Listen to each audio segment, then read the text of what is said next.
Hello friends, एक बार फिर से आपका स्वागत है हमारे चैनल विकोटा क्लासेस में।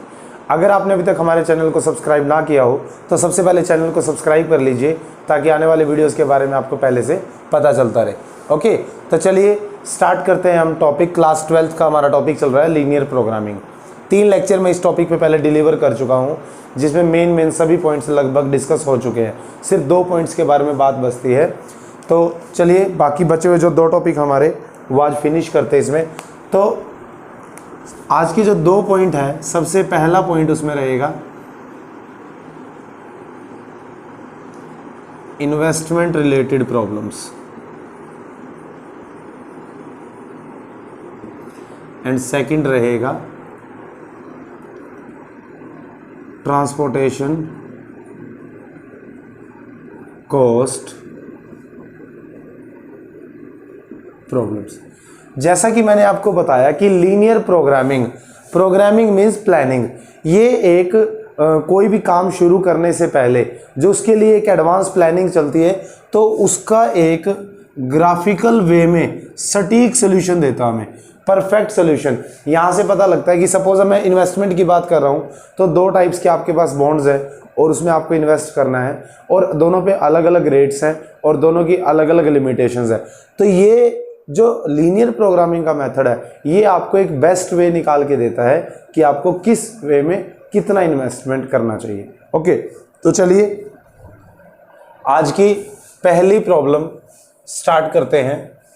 उससे पहले मैं आपको एक बार फिर से याद दिलवा दूं कि अगर आपने अभी तक पिछले वीडियोस ना देखे हों तो प्लीज़ आप प्लेलिस्ट में जाके पहले 3 वीडियोस 3 लेक्चर्स देख सकते हैं। वहाँ से आपको लीनियर प्रोग्रामिंग के सारे बेसिक पॉइंट्स और जो इसके अलावा जितने भी इंपॉर्टेंट टाइप्स हैं स्टेटमेंट क्वेश्चंस की वो सभी हम डिस्कस कर चुके हैं।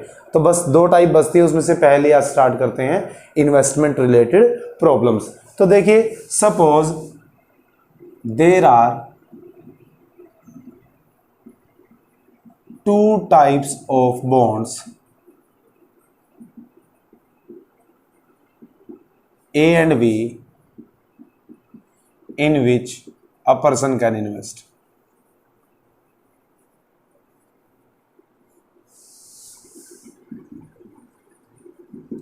He has to invest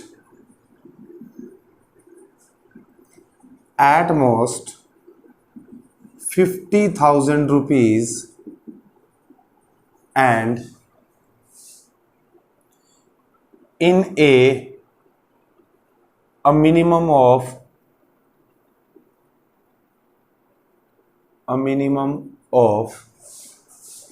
12,000 rupees can be invested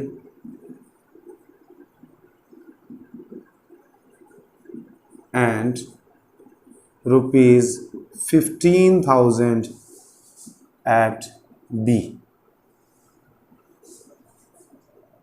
Okay, if the rate of debentures investment जो भी इंटरेस्ट कह लीजिए, द प्रॉफिट इंटरेस्ट जो भी इन्वेस्टमेंट पे आपको मिल रहा है, if the rate of interest on A and B are 6% and 8% respectively,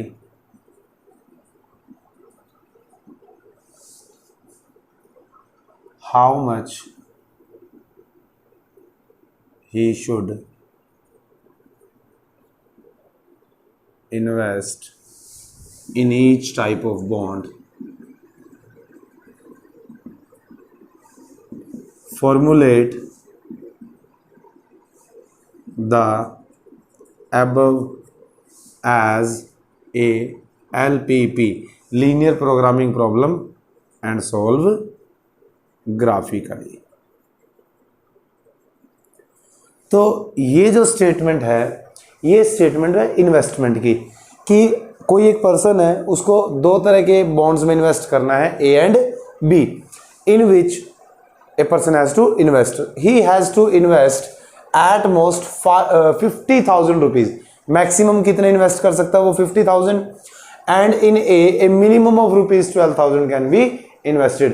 ए में कम से कम 12,000 रुपए उसको इन्वेस्ट करने पड़ेंगे, 12,000 से कम वो ए में इन्वेस्ट नहीं कर सकता। एंड मिनिमम 15,000 एट बी, और मिनिमम 15,000 उसको बी में इन्वेस्ट करने हैं, इससे कम नहीं करेगा। So if the rate of interest on A and B are 6% and 8% respectively, how much he should invest in each type of bonds to get the maximum profit. तो इसमें कोई टैबुलर फॉर्म में बनाने के लिए ज़्यादा कंडीशंस हमारे पास नहीं है। इसमें एक सिंपल सी बात है कि दो इन्वेस्टमेंट है ए और बी में। तो सबसे पहले हम मानेंगे कि let the investment made in A rupees x, मान लेते हैं ए में कितने इन्वेस्ट करेगा, rupees x. Similarly let the investment made in B rupees y, तो मान लेते हो कि वो ए और बी में दोनों में एक्स और वाई रुपीज रिस्पेक्टिवली करेगा इन्वेस्ट। तो सबसे पहली कंडीशन, उसको मैक्सिमम कितने रुपीज इन्वेस्ट करने हैं। He has to invest at most 50,000। At most का मतलब मैंने आपको क्या बताया था कि ज्यादा से ज्यादा, तो लेस देन इक्वल टू। तो सपोज ए में उसकी इन्वेस्टमेंट है एक्स और बी में इन्वेस्टमेंट है उसकी वाई, तो टोटल इन्वेस्टमेंट क्या होगी, एक्स प्लस वाई। अब 50,000 है तो या तो पूरे इन्वेस्ट करेगा या कम करेगा। So X plus Y is less than equal to 50,000। So this is the first condition. Second condition, इसमें जो है एक अलग अलग कंडीशन है, एक न्यू कंडीशन है। अभी तक के जो मैंने आपको क्वेश्चंस बताए हैं उनमें भी वो कंडीशन आ सकती है, बट अभी तक हमने ये कंडीशन यूज नहीं की है। तो ये एक नई कंडीशन है इस वीडियो में कि in a minimum of rupees 12,000 can be invested. मतलब ए में उसको 12,000 तो करने ही करने पड़ेंगे। मिनिमम का मतलब ग्रेटर देन इक्वल टू, तो जो एक्स की वैल्यू है वो always greater than equal to 12,000 रहेगी। एंड सिमिलरली वाई में same for the 15,000 at B, तो वाई में उसको कम से कम 15,000। इसके अलावा और कोई कंडीशन नहीं है, ओनली जेड दिया गया है जो कि इंटरेस्ट की फॉर्म में है, प्रॉफिट की फॉर्म में है। तो z को हमें मैक्सिमाइज करना है। सबसे पहले रियल लाइफ क्वांटिटी है, रियल लाइफ वैल्यूज है, तो x y can not be negative, so x y greater than equal to 0। सो अब बात करेंगे मैक्सिमाइज, यहीं पे लिख लेता हूं मैं, मैक्सिमाइज z। z क्या है आपका, प्रॉफिट। प्रॉफिट 6% ए पे मिलता है। परसेंटेज का मतलब जहां पर भी आता है इट मींस डिवाइड बाय 100। ये कंडीशन है बिल्कुल। आप कभी भी कोई भी क्वेश्चन करें, सपोज आपके पास x% है मींस x बाय 100 यूज करना आपको। y% है आपके पास तो आपको क्या यूज करना है, y अपॉन 100। 10% है मींस 10 अपॉन 100। तो आपको अपॉन 100 की कंडीशन तो यूज करनी ही करनी है अगर परसेंटेज वहां पर दिया गया है। तो मैक्सिमाइज हमारा z है, z x पे कितना मिलता है आपको 6%, तो ये हो जाएगा 6x बाय 100 प्लस, और y पे कितना मिलता है 8%, तो 8y by 100। This is your z। Fine. तो ये आपका z है जो आपको मैक्सिमाइज करना है, और ये है आपके सब्जेक्ट कॉन्स्टेंट्स 2। तो इसमें कोई एक आध कंडीशन और शायद आ सकती है, बट जनरली जो है इन्वेस्टमेंट में यही 3 कंडीशन दी जाती हैं कि आपका टोटल इन्वेस्टमेंट, मिनिमम ए की कैप कितनी है कि मिनिमम इतना है, इससे कम आप इन्वेस्ट नहीं कर पाएंगे, और बी पे कितना। ओके, तो ये बनता है। तो इसका ग्राफ मैं आपको एक बार फिर से करवाना चाहूंगा, क्योंकि इसके ग्राफ में दो जो हमारे पास सिंगल है, एक्स की वैल्यू है और वाई की वैल्यू है। ओके, तो इसमें पैरेलल टू एक्स एक्सिस और पैरेलल टू वाई एक्सिस बनेगा। तो चलिए सबसे पहले ए की कंडीशन हमारे पास x प्लस वाई 50,000। अगर मैं x को 0 पुट कर लेता हूं तो y हो जाता है 50,000, और y को 0 पुट कर लूंगा तो x कितना हो जाएगा 50,000। तो सबसे पहले एक ग्राफ ड्रॉ करते हैं। This is the x axis, this is the y axis. Okay, तो 50,000 है और 12,000 है, 18,000 है, तो 15,000 है। तो सबसे पहले मैं 10-10 के ले लेता हूँ इस पर। 1 2 3 4 5। ग्राफ के लिए मैंने आपको बताया हुआ है ये ओरिजिन पॉइंट जिसपे दोनों ही 0 0 हैं, कि अगर हमारे पास वैल्यूज जो है 1 2 3 4 5 की फॉर्म में है तो हम इस पे 1 2 3 4 5 ले लेंगे। अगर आपके पास वैल्यूज है 10, 20, 30, 40, 50, 60, 70 तो उस वे में भी ले सकते हैं। अब थाउजेंड्स की बात हो रही तो मैं 10,000 ले लेता हूँ। सो ये जो स्केल है, ये 1 बॉक्स इज इक्वल टू कितना स्केल लेना आपने वो आपकी मर्जी है। तो मैं 1 box is equal to 10,000 rupees ले रहा हूँ। ओके, जब मैं एक्स एक्सिस और वाई एक्सिस दोनों के लिए सेम स्केल यूज कर रहा हूं तो मैं यहां पर लिख दूंगा कि 1 बॉक्स इज इक्वल टू, या 1 यूनिट भी लिख सकते हैं आप। Okay, 1 unit is equal to 10,000 rupees. But अगर आप एक्स एक्सिस के लिए अलग यूज करना चाहते हैं और वाई एक्सिस के लिए अलग, तो फिर आपको यहां लिखना पड़ेगा कि 1 यूनिट इज इक्वल टू कितना यूज कर रहे हैं आप, और एक यहां लिख दीजिए कि आप 1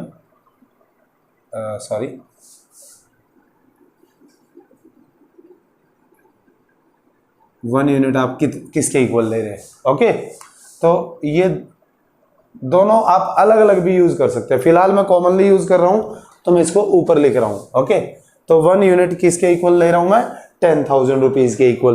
तो यहां पर मैं ले लेता हूं 10,000, 20,000, 30,000, 40,000 एंड 50,000। सिमिलरली यहां पर भी हम 5 बॉक्सेस ले लेंगे। आप ग्राफ पेपर यूज कीजिएगा, वो ज़्यादा बेटर ऑप्शन रहता है। Okay, 10,000, 20, 30, 40 and 50। अगर आप ग्राफ पेपर यूज नहीं कर रहे, पेपर पे कर रहे हैं, तो प्लीज यूज अ स्केल, ताकि ये इक्वल डिस्टेंसेस पे ही पॉइंट्स प्लॉट किए जा सके। ओके, तो सबसे पहले इक्वेशन में 50,000 और 50,000, ये एक लाइन आपकी बन जाती है, straight line. This is the x plus Y is less than equal to 50,000। तो इससे नीचे हम इससे अंदर की तरफ रहेंगे। ओके, और नेक्स्ट है x इज ग्रेटर देन 12,000। तो 10 और 20 के बीच में मैं यहाँ 12 ले लेता हूँ सपोज। ओके, तो इस पे एक, जब भी आपके पास कोई वैल्यू आती है x is less than A, x is greater than A, तो आपको क्या करना है, जो x एक्सिस पे a पॉइंट है उस पे से एक लाइन निकाल दीजिए parallel to y axis, parallel to y axis. तो ये 12,000 पे, अब लेस, आपको पता है x की वैल्यू लेस 12,000 से कम तो इधर होगी और ग्रेटर देन इधर। तो हमारे पास क्या है, x इज ग्रेटर देन, तो लेस देन की कंडीशन लेफ्ट में और मोर देन की कंडीशन राइट में। तो इससे राइट साइड पे हम इसको करेंगे शेडेड, और ये इससे नीचे नीचे रहेगा। तो 2 कॉर्नर मिल गए। अभी एक कंडीशन और है हमारे पास कि y जो है 15,000 से ज्यादा है, तो 15,000 का होगा या 10 और 20 के बिल्कुल बीच में, सेंटर में। तो एक line parallel to x axis, जब x की वैल्यू थी तो पैरेलल टू y वैल्यू थी, पैरेलल टू y एक्सिस था। अब अगर y की वैल्यू लेंगे हम, y is equal to b, तो b पॉइंट जो भी है y एक्सिस पे, वहां से एक लाइन पास कर दीजिए जो x एक्सिस के पैरेलल है। ओके, पैरेलल टू, ये जो 2 हैं आपके लिए काफी इंपॉर्टेंट कंडीशंस है। ओके, ये 2 बड़ी इंपॉर्टेंट कंडीशंस है कि आपको पैरेलल टू x एक्सिस कब लेना है, जब y की वैल्यू है, और जब y की वैल्यू है तो पैरेलल टू x एक्सिस। वैसे आई थिंक ये दोनों कंडीशंस आप 10th में भी कर चुके हैं और +1 में भी, लीनियर इनइक्वालिटीज के चैप्टर में सेम चीज यूज हो चुकी है। तो आई होप कि आपको समझ आ गया होगा। ओके, तो चलिए y एक्सिस में अब वैल्यू है ये 12,000, कहता है मिनिमम है, तो y इज ग्रेटर देन कहाँ रहेगा, ऊपर की तरफ। तो ये हमारा जो बीच का ट्रायंगल आता है, इससे नीचे रहना है, इससे ऊपर, तो ये आ गया और इससे पीछे नहीं जाना। तो ये हमारा बनता है शेडेड रीजन। अब हमें चाहिए इसके कॉर्नर पॉइंट्स। ये y की वैल्यू 15,000 थी, सॉरी, x कितना था 12,000, और ये x plus Y is equal to 50,000। तो ये पॉइंट किस किस का कॉमन पॉइंट है, x इज इक्वल टू 12 और x plus Y is equal to 50,000। तो x की वैल्यू इसमें पुट कर दीजिए आप, 12,000 plus Y is equal to 50, तो y इज इक्वल टू कितना आ जाएगा 38,000। सो पहला पॉइंट आपको मिलेगा 12,000 एंड 38,000। दूसरा कंडीशन आपका रहता है यहाँ पर आपको यही इक्वेशन मिलती है 50,000 वाली, और इसमें y की वैल्यू 15,000 है, तो ये पॉइंट हो जाएगा y 15,000। ओके, दोनों का टोटल 50 है, तो 50 में से 15 माइनस हो गए, यहाँ आपके पास x की वैल्यू बचेगी 35,000। और लास्ट पॉइंट बचता आपका जो y की वैल्यू है और x की वैल्यू। So this point will be x is equal to 12,000 and y is equal to 15,000। So ये 3 पॉइंट्स आपके पास A, B एंड C। तो इन तीनों पॉइंट्स को आप एक टेबल में लेके और यहाँ पर पॉइंट्स की वैल्यू पुट कर दीजिए A, B एंड C, और Z में हम पुट करेंगे वैल्यू, और यहाँ से जो मैक्सिमम आपकी वैल्यू आएंगी 3 वैल्यूज में से जो आपकी मैक्सिमम होगी that will be your answer. वो वैल्यूज हम लेंगे और वो मैक्सिमम आपका प्रॉफिट हो सकता है। सो इस तरीके से आप इन्वेस्टमेंट रिलेटेड प्रॉब्लम को टैकल करेंगे। ओके, आई होप आपको समझ आ गया होगा। अगर फिर भी आपको किसी पॉइंट में कोई प्रॉब्लम है तो आप इसको वीडियो को रिवाइंड करके आप उस पॉइंट को रिपीट कर सकते हैं। इसको 2 बार देखिए, 3 बार देखिए। फिर भी अगर कोई डाउट रहता है तो आप प्लीज़ हमारे कमेंट सेक्शन में अपनी प्रॉब्लम डाल सकते हैं ताकि मैं उसका सोल्यूशन आपको दे पाऊँ। तो चलिए आज के इस चैप्टर की लास्ट प्रॉब्लम डिस्कस करते हैं, फिर फिनिश करते हैं, कोई नया चैप्टर स्टार्ट करेंगे हम इसके बाद। आई होप समझ आ गया होगा आपको ये। वैसे इतना मुश्किल नहीं है, एक ही बार में समझ आ जाना चाहिए। ओके, लास्ट हमारे पास एक ट्रांसपोर्टेशन कॉस्ट। ट्रांसपोर्टेशन कॉस्ट का जो क्वेश्चन है वो सबसे अलग है, ये दूसरों से मैच ही नहीं होता, इसका बिल्कुल ही अलग मेथड चलता है। तो इसको थोड़ा सा एक बार ध्यान से समझ लिया, आई थिंक इसमें फिर प्रॉब्लम नहीं आनी चाहिए आपको। तो चलिए एक बार मैं स्पेस थोड़ा सा ज्यादा कवर कर लेंगे हम इसमें। अगर आपको वीडियो पसंद आ रहा हो तो प्लीज अपने इस वीडियो को आप व्हाट्सएप के ग्रुप्स में और कॉन्टेक्ट्स में जरूर शेयर कीजिएगा। ओके, और लाइक और शेयर करना बिल्कुल ना भूलें। चैनल को आप सब्सक्राइब आई थिंक कर ही चुके होंगे। ओके, तो चलिए स्टार्ट करते हैं। लास्ट है हमारी transportation cost problem.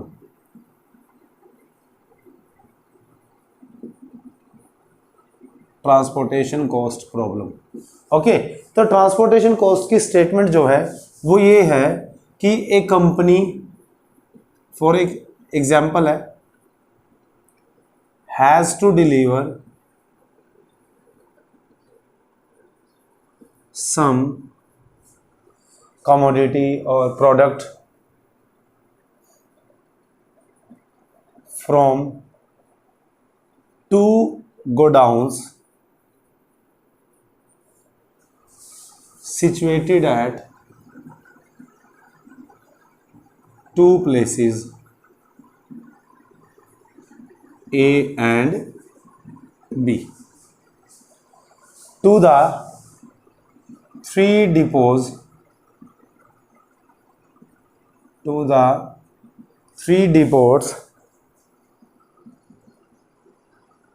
situated at P, Q and R। कई बार इनके नाम बदल दिए जाते हैं कि P और Q से 3 डिपो A, B, C है, तो उसमें कोई प्रॉब्लम नहीं है। आपको सिर्फ एक बात का ध्यान रखना है कि ट्रांसपोर्टेशन कॉस्ट के प्रॉब्लम में हमेशा आपको 2 प्लेसेस से 3 प्लेसेस पे कोई चीज डिलीवर करनी है। ओके,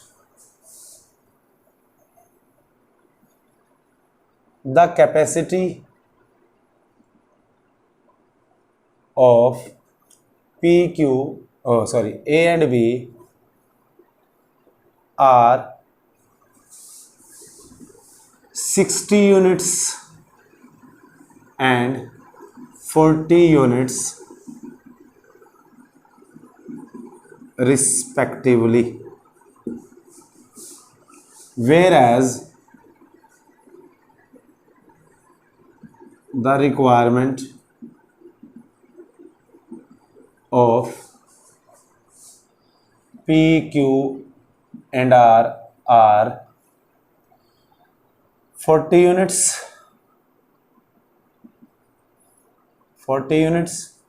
35 units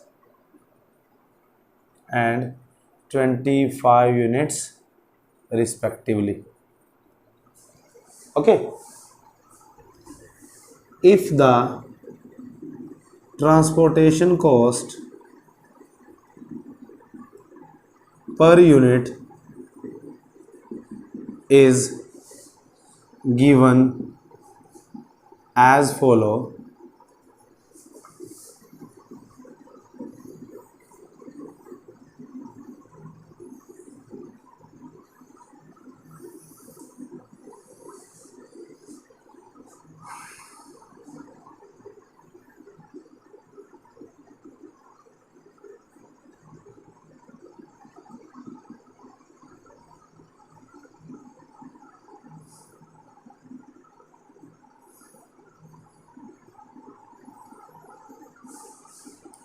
ओके, तो कुछ इस तरीके से दिए, then using LP method minimize the transportation cost.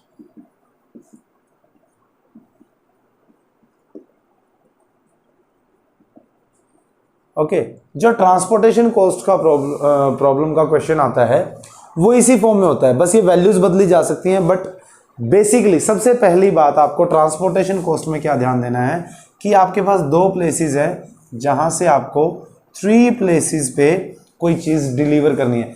अभी तक पिछले जितने भी क्वेश्चंस थे उसमें हम 2 यूनिट्स की बात करते थे, ओके, 2 टाइप्स की। इसमें टाइप एक ही है, जो प्लेसेस है वो 2 है, ओके, ए प्लेस है और बी है, तो ए से आपको पी पे भी जाना है, क्यू पे भी और आर पे भी। सिमिलरली आपको बी से भी पी पे जाना है, बी से क्यू पे, बी से आर पे। और इन दोनों की जो कैपेसिटीज है 60 और 40 यूनिट्स, यानी कि टोटल कितना हो जाता है आपका 100 यूनिट्स। और पी क्यू आर की जो रिक्वायरमेंट्स है वो है 40, 35 एंड 25। तो इसको भी अगर आप देखेंगे तो कंप्लीट 100 यूनिट्स होता है। तो ऑब्वियस सी बात है कि आपको कुछ मैनेज इस तरीके से करना है कि आपकी यूनिट्स पूरी चली जाए और ट्रांसपोर्टेशन कॉस्ट कम से कम हो, क्योंकि ए और बी की कुल मिला के जितनी कैपेसिटी दे रखी होगी रिक्वायरमेंट भी उतनी ही होगी, तो किसी भी केस में जो है यूनिट्स बचेंगी नहीं। ओके, तो इसके लिए बहुत ध्यान से समझने की ज़रूरत है। ग्राफिकल बाद में होगा, पहले इसकी इक्वेशंस एक बार हम बना लेते हैं, ड्रॉ कर लेते हैं। और खासकर क्या होता है कि जो ट्रांसपोर्टेशन कॉस्ट है पर यूनिट वो टेबल वाइज दे रखी होती है ऐसी, जैसे कि ए से पी पे अगर आपको भेजना है तो per unit 7 rupees, 6 rupees Q के लिए और 3 रुपीज़ आर के लिए। ये आप फ्रॉम है और ये 2 है, A to P 7, A to Q 6, A to R 3। Similarly B to P 5, B to Q 4 and B to R 2। ये आपके ट्रांसपोर्टेशन कॉस्ट है जिसका टोटल जो है मिनिमम आना चाहिए। ओके, तो चलिए स्टार्ट करते हैं। इसके लिए आपको एक थोड़ा सा ना डायग्राम वगैरह में मैं कह सकता हूँ, इसको डायग्राम टाइप बनाना होता है। तो आपको सबसे पहले क्या करना है कि जो 2 फैक्ट्रीज हैं आपकी या गोडाउन्स है या कुछ भी है जहाँ से माल उठाना है हमें, ओके, जहाँ से हमें यूनिट्स भेजनी है, उसको आप एक को लेफ्ट में और एक को राइट में लिख लीजिए, ए एंड बी। जो 3 प्लेसेस जहाँ पर आपको भेजना है उसको माल, वो है पी क्यू एंड आर। वो आपको ऐसे लिखने हैं वर्टिकली। आपको यहाँ पर फ्रॉम फर्स्ट एंड फ्रॉम 2 लिखना है, यहाँ 2 1 2 2 एंड 2 3, मतलब कहाँ कहाँ जाना है उनको आपने ऐसे लिखना है, और जहाँ से आना है हमारा वो आपको इस तरीके से लिखना है। ओके, तो चलिए अब बात करते हैं कि आपको कुछ ना कुछ भेजना तो है ही, ये तो कहीं से स्टार्ट करेंगे। हम मान लेते हैं हम बी को बाद में रखेंगे। मैं चलता हूं इन डिपोज के पॉइंट ऑफ व्यू से, ओके, कि इनको रिक्वायरमेंट कितनी है। तो सबसे पहले हम इसको ए से भेजेंगे। ए से मैं स्टार्ट करूंगा कि लेट, यहां लिख लेते हैं, let the units delivered from A to P. A से मान लेते हैं मैंने पी को x यूनिट भेजी, तो आप एक लाइन लगा के x डाल दीजिए और थोड़ी आसानी हो जाएगी। जो इनकी रिक्वायरमेंट्स और कैपेसिटी है वो इनके साथ लिख दीजिए। जैसे ए और बी की कैपेसिटी कितनी थी 60 यूनिट्स एंड 40 यूनिट्स, तो मैं ए के नीचे 60 लिख देता हूँ और बी के नीचे 40 लिख देता हूँ। इससे आपको बहुत आसानी हो जाएगी, काफ़ी इधर उधर नहीं जाना पड़ेगा। Okay, similarly P Q R की जो रिक्वायरमेंट्स है वो है 40 और 35 एंड 25। थोड़ा सा ध्यान से करना है, ये कोई ज़्यादा मुश्किल नहीं है। तो ए से पी को मान लीजिए मैंने x यूनिट्स भेजी है, और ए से ही मैं q को मान लेता हूँ मैंने भेजी हैं y यूनिट्स। तो let the units delivered from A to q y। तो आप ए के पॉइंट ऑफ व्यू से देखिए, ए के पास टोटल यूनिट्स कितनी है 60, उसको बचानी है नहीं, पूरी भेजनी है। तो कुछ उसने एक पी को भेज दी, कुछ क्यू को, बाकी बची हुई किसको भेजेगा आर को, ऑब्वियस है। तो let the units delivered from A to C, sorry A to R. A से आर को कितनी भेजेगा वो 60 उसके पास टोटल थी, 60 में से x भेज दी उसने, तो कितनी बची 60 माइनस एक्स, वाई और भेज दी तो कितनी बचेंगी, माइनस वाई। तो पी ए से आर को जो यूनिट्स गई है वो हम मान लेते हैं 60 माइनस एक्स माइनस वाई। तो अब मान लीजिए मैं दुकानदार हूँ, मान लीजिए मैं ये शॉप पे हूँ, मैं पी क्यू आर में से किसी एक पे। अब मुझे ए से भी कुछ मंगवाना है और बी से भी। ए ने अपनी मर्जी से भेज दिया, बी ने अपनी मर्जी से भेज दिया। ओके, तो क्या कंफर्म 100% गारंटी है कि मेरे पास पूरा पूरा माल आए? हो सकता है दोनों ने कम भेज दिया, इतना कम भेज दिया कि मेरी रिक्वायरमेंट पूरी नहीं हो रही, या दोनों ने ज़्यादा इतना भेज दिया कि मेरी रिक्वायरमेंट से ज़्यादा निकल गया। तो इसका बेस्ट वे है कि पहले मैंने ए पे छोड़ दिया कि हाँ भाई तू भेज दे। तो ए ने अपनी मर्जी से पी को भेज दिया एक्स, क्यू को भेज दिया वाई और आर को भेज दिया 60 माइनस एक्स माइनस वाई। अब मैं चलूंगा डिपोज के, जो ये आपके डिपोज है ना पी क्यू आर, इनके पॉइंट ऑफ व्यू से भाई जितना ए से आना था आ गया, बाकी बचा हुआ कहाँ से मंगवाएंगे, बी से, क्योंकि ये दोनों तो देखो अपोजिट साइड है ना, मैंने इसीलिए लिखा था अपोजिट साइड। ओके, इनका आपस में कोई कॉन्टेक्ट नहीं है, ये बीच में खड़ी है, तो ये बाकी बचा हुआ मंगवाएंगे बी से। तो पी बी से कितना मंगवाएगा, पी को रिक्वायरमेंट कितनी थी 40 में से कितना मंगवा चुका है वो एक्स, तो वो पी बी से कहेगा कि भाई मेरे पास 40 माइनस एक्स भेज दे। तो यानी कि अब मैं दूसरा यहाँ पे लिख लेता हूँ, यहाँ पर मैं रफली लिख देता हूँ, आप इसी को कंटिन्यू कीजिएगा। ओके, बी टू पी कितना मंगवाएगा 40 माइनस एक्स। उसके बाद वो बी से क्यू को भेजना है, तो क्यू की रिक्वायरमेंट कितनी थी 35, कितना मंगवा चुका है, कितना मंगवा चुका है वाई, तो बी टू क्यू कितना जाएगा 35 माइनस वाई। ये टेबल मैं यहाँ लिख देता हूँ, बाद में परेशान करेगी ये टेबल। ओके, वो स्पेस यूज में आ जाएगा हमारे, फटाफट से लिख देता हूँ।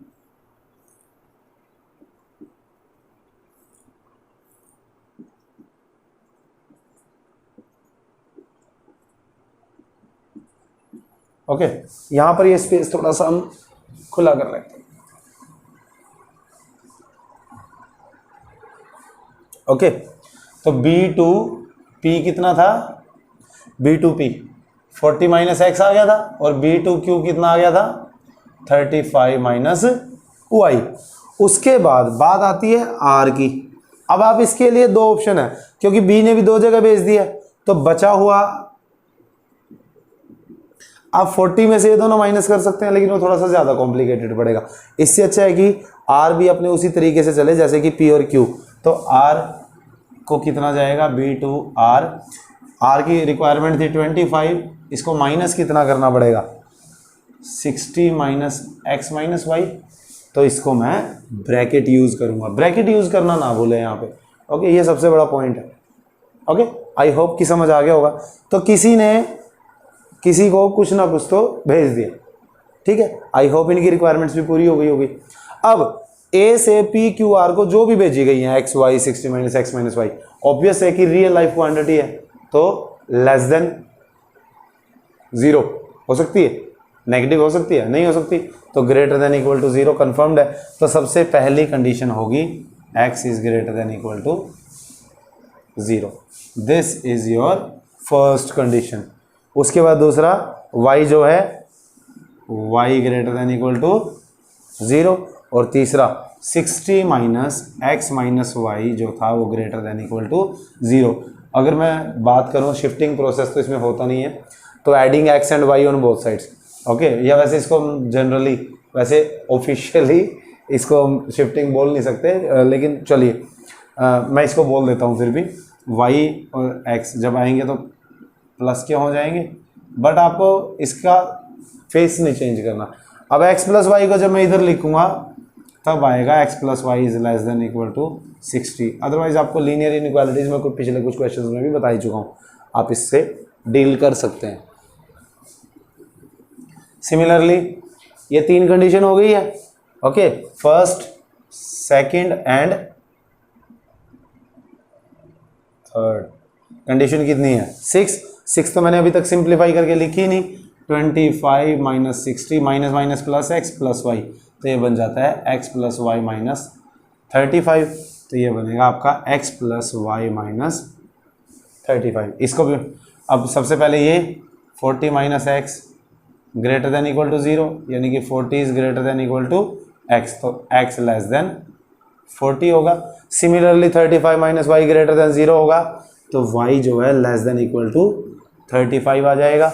ये आपकी है फोर्थ कंडीशन, ये आपकी है फिफ्थ कंडीशन, एंड लास्ट हमारे पास ये था, इसको भी मैं ले लेता हूँ, x plus y minus 35 greater than equal to 0, x plus Y is greater than equal to 35।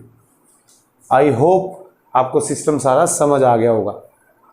सबसे पहले हमें a और b को लिखना है, उसके बाद p q r को वर्टिकली, a से p, a से q, a से r, b से p, b से q, b से r लाइंस खींच दीजिए। आपने इन दोनों को माना x और y, a की कैपेसिटी के अकॉर्डिंग बचा हुआ वो किसको भेज देगा, r को। p को जो रिक्वायरमेंट थी 40 की, x आ चुका था तो 40 माइनस x मंगवाएगा। q को रिक्वायरमेंट थी 35 की, तो 35 माइनस y मंगवाएगा। सिमिलरली r की रिक्वायरमेंट 25 थी, 25 में से इसको माइनस किया। यहाँ मैंने इसको, ये b वाला है तीनों, इसको सिंप्लीफाई कर दिया, ये थर्ड कंडीशन। ओके, देख सकते हैं आप अलग अलग से। ओके, आपको कंफ्यूजन नहीं आना चाहिए इसमें कोई भी, आराम से आप इसको देख सकते हैं। तो यहाँ से 3 कंडीशन मेरी यहाँ से बनेगी, 3 मेरी यहाँ से बनेगी, ये 6 कंडीशन होती है। इन 6 कंडीशंस के बेस पे अब हम तैयार करेंगे ग्राफ। सॉरी, एक पॉइंट और बचता है, z नहीं लिखा अभी तक हमने, है ना, z भी तो निकालना था। ओके, तो z क्या है हमारा, ट्रांसपोर्टेशन कॉस्ट। तो ये जो a to p, a to q, a to r है, इन पे लाइन पे एक तरफ मैंने लिख दी क्वांटिटीज, जो क्वांटिटीज मैंने प्रपोज्ड की है भाई इतनी भेजनी चाहिए, और दूसरी तरफ मैं लिख देता हूँ ट्रांसपोर्टेशन कॉस्ट। ये ऐसे ही कुछ a से p q r को 763 है, तो a से यहाँ पर लिख दीजिए 7, 6 और 3, और उसके बाद b से मैं लिख देता हूँ 5, 4 एंड 2। अब इसके लिए मैं क्या करूँगा, z बनाऊंगा, z मेरा आएगा यहाँ से। ओके, 6 कंडीशंस आप नोट कर लीजिए एक जगह। ओके, टेबल ये यूज में आ चुकी है, तो z को मैं यहीं ले लेता हूँ। ओके, तो z आपका ट्रांसपोर्टेशन कॉस्ट, a से p को x यूनिट्स गई है 7 रुपीज़ पर यूनिट, तो इन दोनों की मल्टीप्लाई कर दीजिए 7x प्लस क्यों कर रहा हूँ, क्योंकि सारा खर्चा आपको ही देना है ये।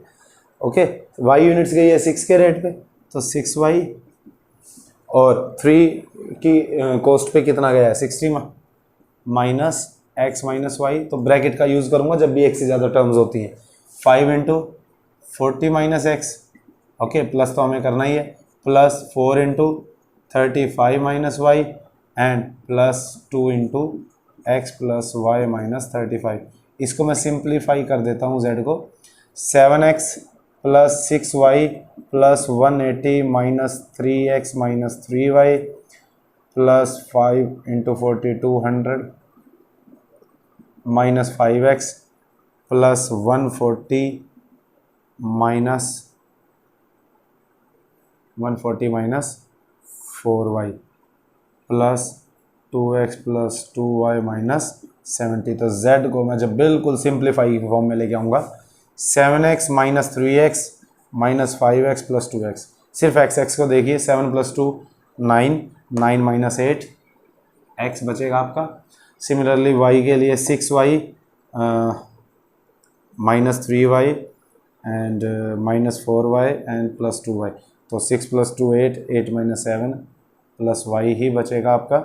और ये अब बचता है 180 प्लस 200 380 प्लस 520 एंड माइनस 70, ये बचेगा आपका 450। ये आपका z है जिसको आपको मिनिमाइज करना है on the basis of these 6 equations, in equation sorry, मैं एक बार इनको दोबारा से अलग से लिख देता हूँ आपके लिए। ओके, तो आपके पास जो 6 इन इक्वेशंस हैं, x greater than 0, y greater than 0 2, उसके बाद आपकी आई थी x less than 40, y less than 35, okay, then आपके पास आया था x plus y greater than 35 and x plus y less than 60। इन 6 कंडीशंस को आपने ग्राफिकल फॉर्म में देना है और वहाँ से जो आपके कॉर्नर पॉइंट मेथड हम यूज़ कर रहे हैं अभी तक, उसी से आपको z की वैल्यू निकालनी है, जो मिनिमम होगी वो आपका आंसर होगा। इसका एक हल्का सा आइडिया दे देता हूँ। ट्रांसपोर्टेशन कॉस्ट का जब भी ग्राफ बनता है, इसका ग्राफ इस फॉर्म में बनता है कुछ, ओके, सॉरी, ट्रांसपोर्टेशन कॉस्ट का ग्राफ जब भी बनेगा वो कुछ इस फॉर्म में बनेगा। या एक्स एक्सिस आपका, ये वाई एक्सिस, एक लाइन आपकी हमेशा ऐसी आती है, एक लाइन आपकी हमेशा ऐसी आती है, एक लाइन आपकी ये आएगी और एक लाइन इसी के पैरेलल आती है। बस अब आपको ये देखना है कि ये दोनों लाइंस इनको कहाँ कट करेंगे। ओके, तो ग्राफ हमेशा इसी फॉर्म में मिलेगा कि 2 लाइन ऐसी पैरेलल, एक ऐसे एक ऐसे, ये 4 आपकी हैं और एक्स एक्सिस और वाई एक्सिस तो आपके है ही हैं। ओके, तो प्लीज़ इस क्वेश्चन को ध्यान से कीजिएगा और जो भी आपका आंसर आता है कमेंट सेक्शन में डालिएगा, फिर चेक करते हैं कि किसने ठीक किए। अगर आपको वीडियो पसंद आया हो तो please like and share the video, और शेयर ज़रूर कीजिए अपनी फेसबुक वॉल पे और व्हाट्सएप ग्रुप्स में, ताकि मैक्सिमम स्टूडेंट हमारे साथ जुड़ सके। Thank you and have a nice day.